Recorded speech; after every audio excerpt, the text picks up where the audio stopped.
नमस्कार, मैं अंजलि मिश्रा और स्वागत है आपका हमारे चैनल में। आपको बता दें कि एक बार फिर से उद्धव ठाकरे अपना दर्द बयां करते नजर आए हैं और इस बार इस दर्द को बयां करने के लिए सामना का ही उन्होंने सहारा लिया है। इस बार उद्धव ठाकरे इस बात से मुखर नजर आए कि कांग्रेस को छोड़कर कोई भी विपक्षी दल आज के वक्त में आवाज नहीं उठा रहा है और इसके पीछे का सीधा सीधा कारण संजय राउत है।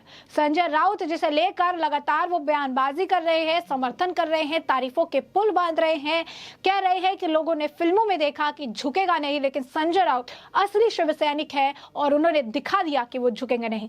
लगातार संजय राउत और उनकी पत्नी भी यही कह रही है कि हम उद्धव ठाकरे के साथ हैं, हम उद्धव ठाकरे का समर्थन करते रहेंगे। तो कहीं ना कहीं संजय राउत पर ईडी की कार्रवाई से बौखलाहट जो उद्धव ठाकरे में देखने के लिए मिल रही है।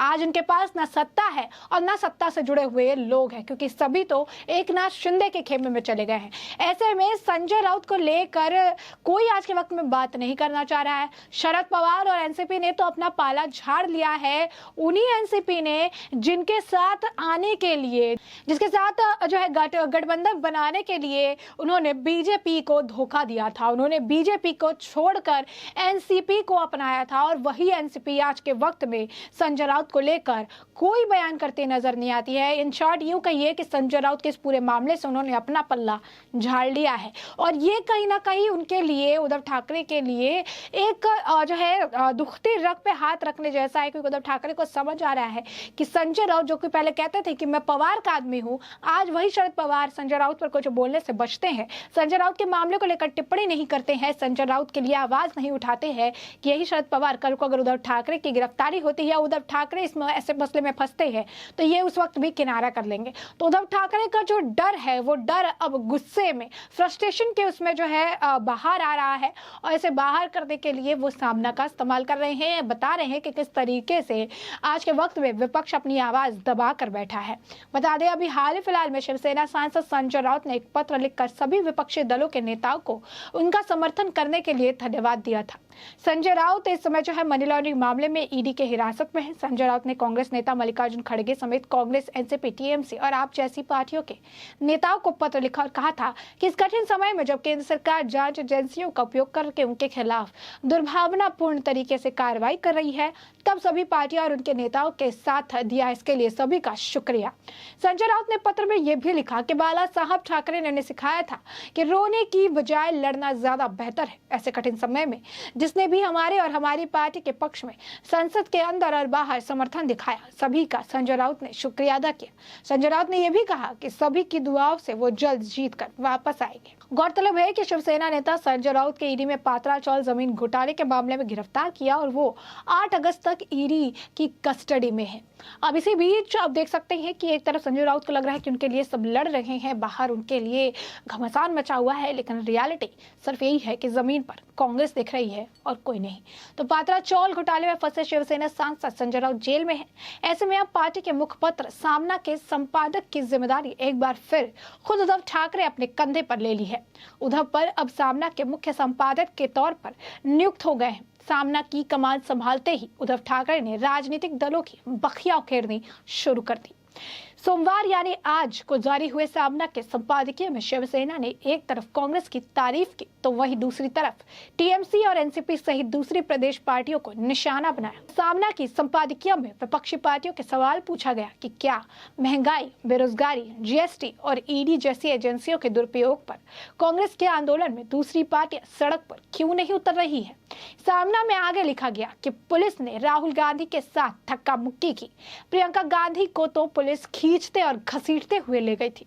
राहुल गांधी ने निडर होकर कहा, मैं आपकी ईडी से नहीं डरता, चाहे जो कार्रवाई करो।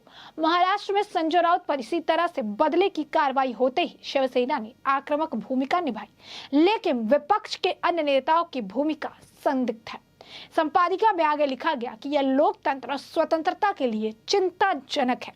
ईडी का उपयोग करके राज्य की सरकार गिराई गई और बनाई जाती है। इस रास्ते का इस्तेमाल करके महंगाई, बेरोजगारी जैसे ज्वलंत मुद्दों पर भी आवाज दबाई जाती है।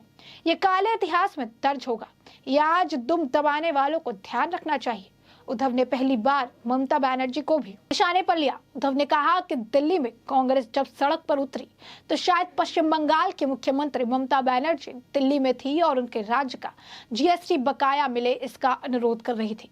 उपराष्ट्रपति पद से चुनाव में छिटपुट वजह उसके कारण उन्होंने वोट नहीं दिया। ये बात हमें गंभीर लगती है। उन्होंने आगे कहा कि पश्चिम बंगाल में ईडी और सीबीआई की राजनीतिक कार्रवाइयां बढ़ गई है, उसका यह परिणाम नहीं होगा, लेकिन राहुल और सोनिया गांधी को भी ईडी ने घेर लिया है। फिर भी वो महंगाई बेरोजगारी के खिलाफ सड़क पर उतरकर संघर्ष कर रहे हैं।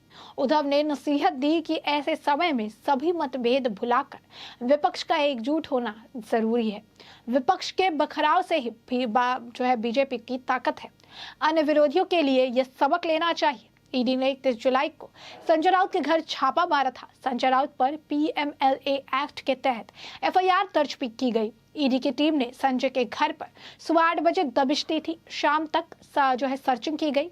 बाद में ईडी की टीम संजय को लेकर उनके दफ्तर पहुंच गई। वहीं 6 घंटे से ज्यादा संजय राउत से पूछताछ की गई। उसके बाद ईडी ने आधी रात को संजय राउत को गिरफ्तार कर लिया। दूसरे दिन 1 अगस्त को ईडी की टीम संजय राउत को कोर्ट लेकर पहुंची। तब से संजय राउत 8 अगस्त तक यानी आज तक के लिए कस्टडी में चल रहे हैं। तो साफ तौर पर संजय राउत के खिलाफ जो एक्शन देखने के लिए मिला, जिस तरीके से संजय राउत की मुश्किलें बढ़ रही है, लेकिन विपक्ष आवाज उठाने से कतरा रही है।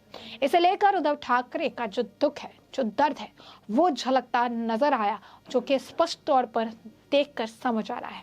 तो साफ तौर पर आप देख सकते हैं कि लगातार जो है महाराष्ट्र में सियासी जंग के साथ साथ जुबानी जंग भी लगातार जारी है। एक दूसरे पर तंज कसना, एक दूसरे की गलतियों को गिनवाना, विपक्ष पर निशाना साधना और साथ ही साथ सवाल खड़े करना आज के वक्त में उद्धव ठाकरे और शिवसेना का काम बन चुका है। क्योंकि उन्हें जो उम्मीद थी, जो उनके साथियों से उम्मीद थी कि उन्हें समर्थन मिलेगा, उनके लिए आवाज उठाया जाएगा, उनके लिए मदद के हाथ बढ़ाए जाएंगे, जो एक वक्त में उद्धव ठाकरे ने किया था, वो सब आज के वक्त में पानी पानी हो गए हैं। क्योंकि उद्धव ठाकरे की जो उम्मीद थी, उन पर विपक्षी दल खासकर एनसीपी पानी फेरती नजर आई जब उन्होंने संजय राउत के मुद्दे पर बोलने से ही किनारा कर लिया।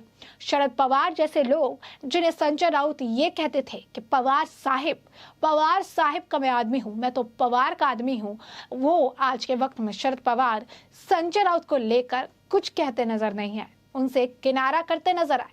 और इसी बात को लेकर आज उद्धव ठाकरे का दुख और दर्द इस तरीके से गुस्से के तौर पर, तो ऐसे उन्होंने जो है पल्ला झाड़ लिया, जिससे उन्हें काफी बड़ा जो है झटका लगा है। तो ऐसे में हमने आपको जो है ये पूरा मामला बड़े विस्तार से बताया है कि क्या कुछ यह मामला है। और अब इस पूरे मामले पर आपकी भी जो राय हो, हमें कमेंट सेक्शन में कमेंट करके जरूर साझा करें।